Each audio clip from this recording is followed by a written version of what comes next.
Radar Paulista apresenta Momento O Inédito Viável, com Emerson Wesley Dias.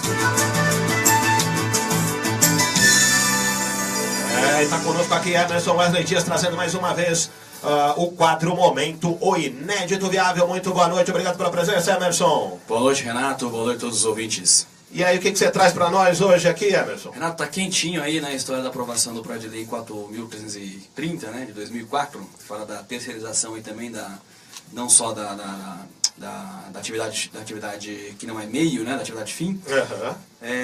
Então eu pegando o gancho aí sobre isso, algumas pessoas me perguntando, mas isso é bom, isso é ruim, enfim, sabe que eu sempre dou faço uma reflexão antes de pensar se é bom ou se é ruim, né?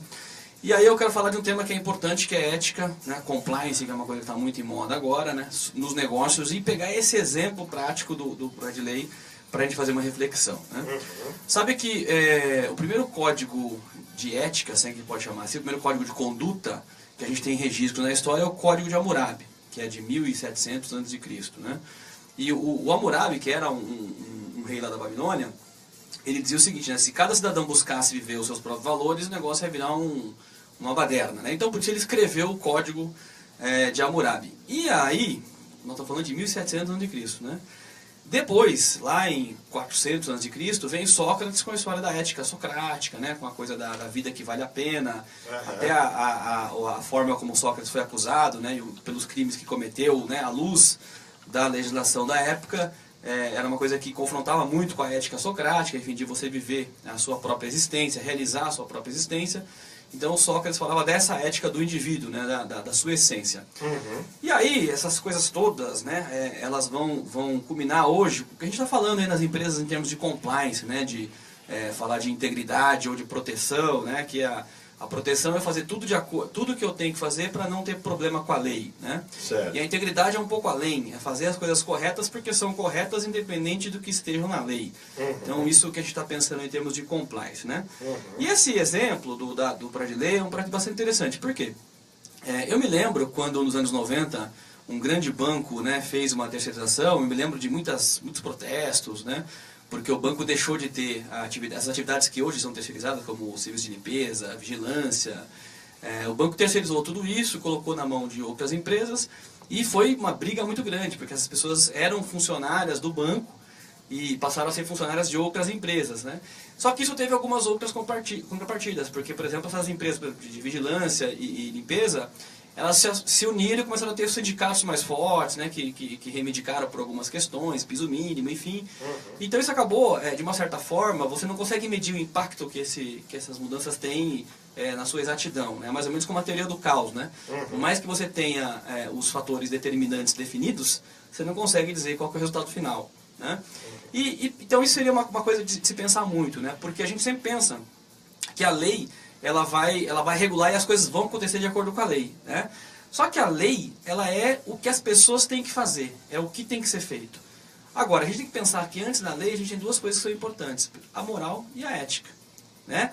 A ética é o porquê que eu faço o que faço, a moral vai dizer como eu faço, porque a moral está muito mais relacionada com os costumes sociais de cada sociedade, então cada sociedade vai ter o seu código, né? O seu código moral, e cada indivíduo vai ter a sua ética. E se a gente distanciar essas coisas de uma maneira muito gritante, o que é o perigo? É o perigo a gente achar o seguinte, porque a lei disse que eu posso terceirizar, então eu não dou condições mínimas humanas para quem está terceirizado. Mas isso não tem a ver com a lei, né? Isso tem a ver com uma questão moral e uma questão ética, independente do que está na lei. E aí, às vezes até, Emerson, não te cortando, mas já te cortando, o próprio profissional também, eu sei que às vezes é difícil até dele encarar isso, mas ele fala, opa, peraí, né? Eu sou um terceirizado, mas muita calma nessa hora, né? Exatamente. Você precisa garantir condições mínimas, né, de humanidade, né, para aquele indivíduo que está ali.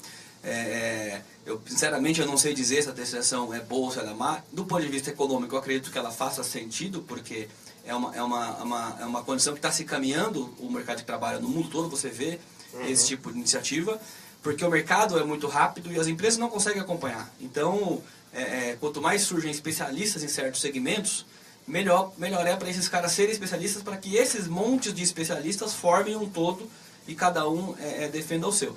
Agora, você não pode tirar algumas coisas que são mínimas, né? Como, por exemplo, um piso mínimo salarial, que é uma questão de subsistência do próprio indivíduo. Então, eu acho que tem que ter muito cuidado em condenar a terceirização E também muito cuidado em achar que ela é a solução para todos os problemas, né? Porque ela é somente uma lei.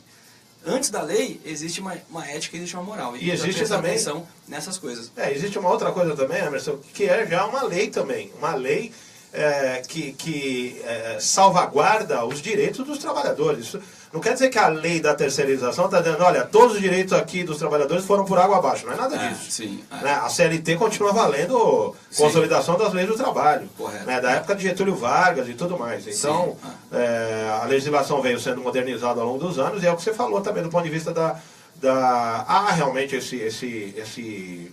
pessoas estão precavidas, vamos dizer, nós vamos perder direitos e tal. É um pouco complicado, é a teoria do caos, né? Por mais que você tenha os fatores determinados, conhecidos, você não consegue dizer o resultado.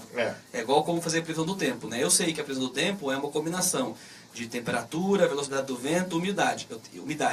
Eu tenho os fatores determinados na minha mão, mas eu não consigo dizer com precisão exata o resultado do fim. Por mais que eu tenha os fatores, né, os ingredientes do bolo, o resultado não é esse. E nesse caso que eu dava, por exemplo, do banco, né, quando o banco terceirizou, inclusive a parte de alimentação, o entorno dessa empresa, ela virou um ecossistema de empreendedorismo, porque ali surgiu muitos restaurantes por quilo, enfim, que cresceram, né, e que se desenvolveram, que deram alternativas para os funcionários que estavam antes, né, sempre comendo aquela mesma comida que era oferecida. Então isso gera, né, de uma certa forma, o ecossistema vai se reconstituindo. Desde que, né, independente do que exista na lei, a gente olhe sempre para a questão ética e moral. Que valores éticos eu estou defendendo numa negociação entre patrão e empregado, para que não só eu ganhe e o outro só perca, mas que a gente consiga de alguma forma achar um valor comum que seja bom para todo mundo. E isso não tem a ver com lei, isso tem a ver com moral e tem a ver com ética. Né? A moral que está no grupo, a ética que está no indivíduo. Então eu acho que a gente tem que pesar um pouco isso. Independente da lei, precisamos ser íntegros, porque cumprir a lei é ser compliance. Né?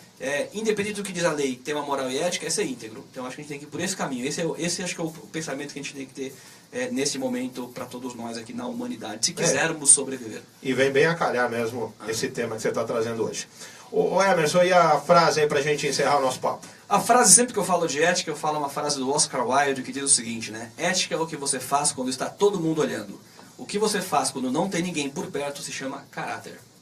E esse é que a gente tem que ficar ligado.